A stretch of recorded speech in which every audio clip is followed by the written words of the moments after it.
Omboriga kiramiz. Xaridlar kontragentdan kelib tushgan. Shu yerda bizning hujjatlarimizning spiskasi bo'ladi. Aynan nakladnoylar. Har bitta kirimimizda xuddi shunday nakladnoy yaratiladi. Yaratishni bosamiz va bu yerda kerakli kontragentni tanlaymiz. Bitta spiskamiz bo'ladi, o'sha yaratilgan kontragentlardan. Agar yangisi kerak bo'lsa, plus bosib yaratamiz. Shu yerda yaratayotganda faqat 3 ta joyini to'ldirish kerak. Nomi,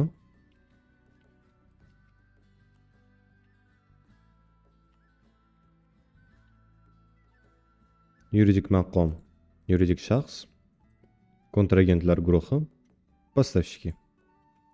Saqlash. Shunday qilib yangi kontragent yaratilgan.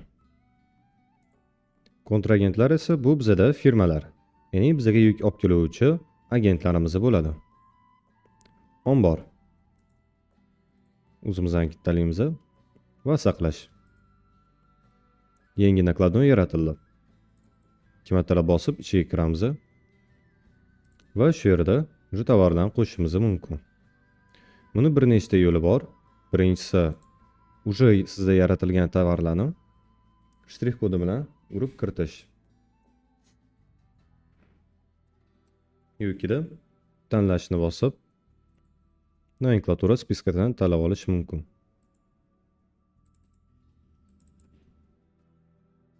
Hujjatga o'tkazishni bosib tanlab olishimiz mumkin.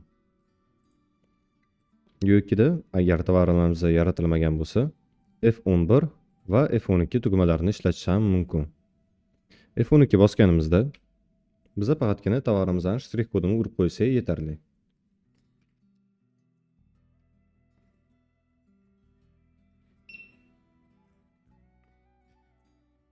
Tovarimizni urganimizda to'liq nomlanishi chiqib keladi.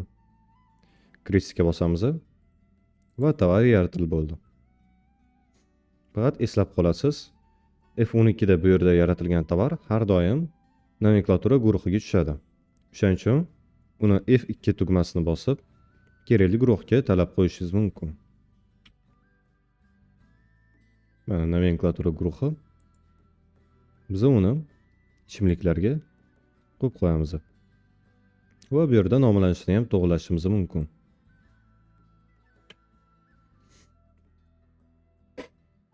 Saqlash va yopish. Hop, F11 tugmasi bilan biz qo'ldan ham tovarni yaratishimiz mumkin. Masalan,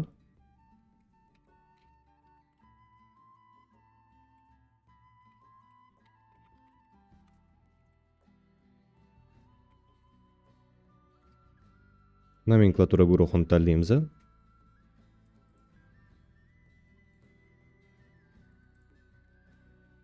Yo'kida yangisini plus bosib yaratamiz.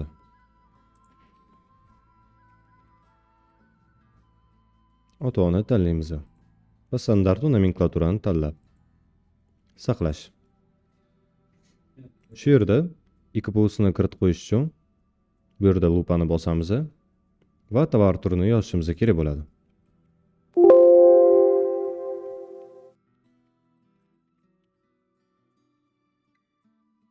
Zerkalki karmanni. Shuni 2 marta bosib, ikkiposini tanlab qo'yamiz. Saqlash bosib, shtrix kodlarga o'tamiz va tovarimizni shtrix kodini ham urib qo'yishimiz mumkin.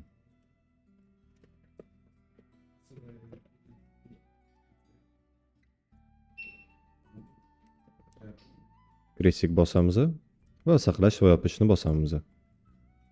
F11 bilan undan tashqari kiloli tovarlarni ham yaratish mumkin. Masalan,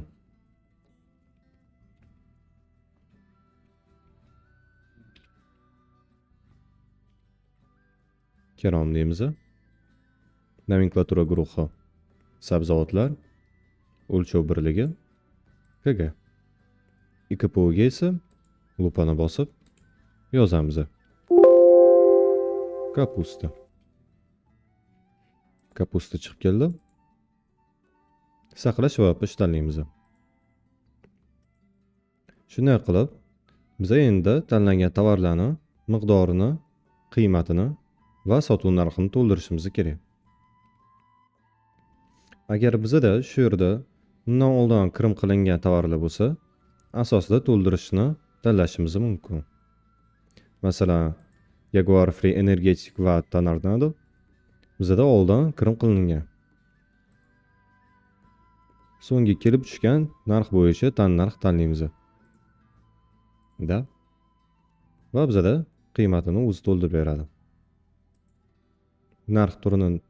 Narx turi bo'yicha ro'znichniy tsena va sotuv narxini ham tanlab berdi.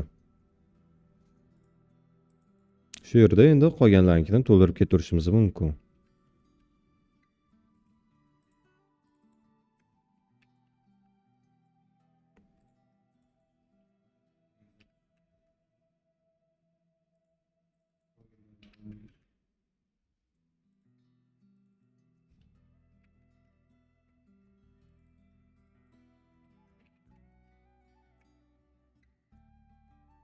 Va endi miqdorini ham to'ldiraveramiz.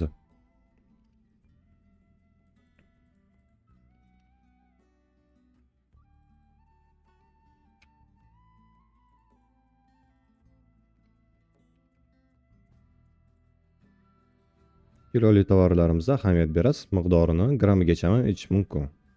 Masalan, 4 nuqtadan keyin 5 deb qo'ysak, 4,5 kilo. Yo'kida 445 gram deb qo'yishimiz ham mumkin. Hammasini to'ldirib bo'lganimizdan keyin o'tkazish tugmasini bosamiz. Kirimimiz yakunlangan bo'ladi.